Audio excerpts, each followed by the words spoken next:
হাদি আহত হওয়ার ২ দিন আগে সময় সংবাদের সাথে কি আলোচনা করেছিলেন? আজকে শুনবো উসমান হাদির সেই সময় সংবাদের মূল ভিডিও। তো কথা না বলে শুরু করা যাক মূল ভিডিও। আমি তখন হাসতে হাসতে আল্লাহর কাছে ভীষণ সন্তুষ্টি নিয়ে পৌঁছতে চাই যে আমি একটা ন্যূনতম ওই জীবনটা লিড করতে পারলাম, যে আমি একটা ইনসাফের হাসি নিয়ে আমি আমার আল্লাহর কাছে পৌঁছতে চাই। হায়াত মৌতের মালিক আল্লাহ, ন্যূনতম সিকিউরিটি নিয়ে চলাও হলো সুন্নাহ।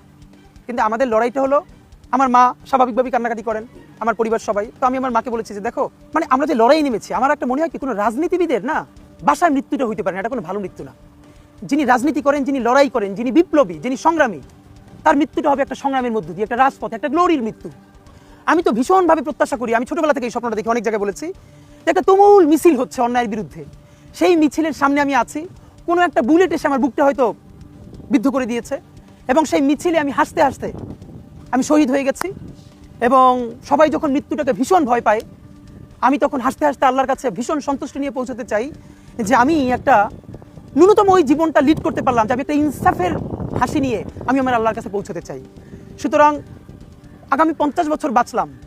সেলুট ভাই, আপনাকে সেলুট। তুমি এক হাদি নয়, তুমি লাখো হাদির মানুষের মাঝে রয়েছো ভাই। দোয়া করি তুমি ইম্প্যাক্ট তৈরি হলো না আমারই দিয়ে, দেশের জন্য, রাষ্ট্রের জন্য, উম্মার জন্য, জাতির জন্য।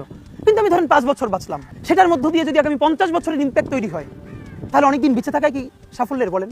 শহীদ প্রেসিডেন্ট জিয়াউর রহমান কয়টা দিন বেঁচেছেন, কিন্তু ভাবেন আজকে পর্যন্ত উনি আমার অনুপ্রেরণা। হাঁটতে হাঁটতে আমার পা ফুলে যায়। আমি আমার টিম সেদিনকে ব্যাগের মধ্যে জুতো নিয়ে তারপরে একটা শপিং মলে ঘুরছিলাম, মানে পা ফুলে গেছে, পা জুতোয় ঢুকাতে পারছিলাম না। তো জিয়াউর রহমানের একটা ওনার গল্প মনে পড়ছিল, যিনি মাইলকে মাইল যখন হাঁটতেন, ওনার সাথে স্টাফদের পা ফুলে যেত, কিন্তু ওনার তো আর্মি ট্রেনিং আছে। তখন তাকে বলতো, স্যার আপনার তো আর্মি ট্রেনিং, আমরা তো আর পারি না। এই জন্য ওনাকে মানুষ রাখাল রাজা বলতো। তা আমরাও সারা বাংলাদেশের 56,000 বর্গ মাইলে হাঁটতে চাই, আমরা ইনসাফের চাষাবাদ করতে চাই, একটা স্বাধীন সার্বভৌমত্বের সততার বাংলাদেশ তৈরি করতে চাই। আল্লাহ যে কয়দিন হায়াতে রাখবেন এই লড়াইটা করব। যেদিন নিয়ে যাবেন, আমি স্বপ্ন দেখে যেতে চাই, আমি আমাদের এমন টিম, আমি আমার সন্তানকে রেখে যেতে চাই, আমার মৃত্যুর পরে